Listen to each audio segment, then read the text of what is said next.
Indian toilet जे आहे त्याच्यामध्ये मल ऑटोमॅटिक साफ होतो, कारण आपण पाय फोल्ड करून बसतो. वेस्टर्नमध्ये जर तुम्ही तसे बसलात तर उठावं लागतं, जोर द्यावा लागतो. बऱ्याच लोकांना त्याच्यामुळे फिशर, रक्त पडणं आणि त्यानंतर कंबरदुखीचा त्रास चालू होतो. तर इंडियन पद्धत जी आहे ती सगळ्यांनी स्वीकार केला पाहिजे आणि घराघरात इंडियन टॉयलेटच वापरलं पाहिजे. याच्या आणि पुढे म्हणजे त्याचबरोबर हां, जेवायलाही मांडी घालूनच बसलं पाहिजे. जे सगळ्यात अवघड आहे. आमच्या घरी मी स्वतः मांडी घालून जन्मल्यापासून मांडी घालून बसतोय.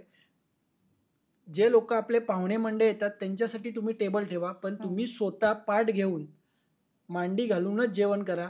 तर तुमचे गुडघे आणि कंबरेचे त्रास हे कमीत कमी होणार आहेत. तुम्ही जर सतत तो जॉइंट्सचा वापर कमी केला. हं. आज एक लक्षात घ्या, लोकांचं धुणं धुणं, भांडी घासणं, हं. ही प्रक्रिया पूर्वी जमिनीवरती बसून होती. आज लोकं उभं राहून भांडी धुतात आहे, उभं राहून आज मॉप आलेत, मॉपनी फरशा पुसतात आहे.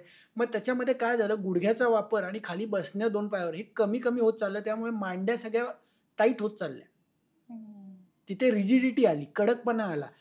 कंपल्सरी जेवायला खाली जमिनीवरती बसून बघा.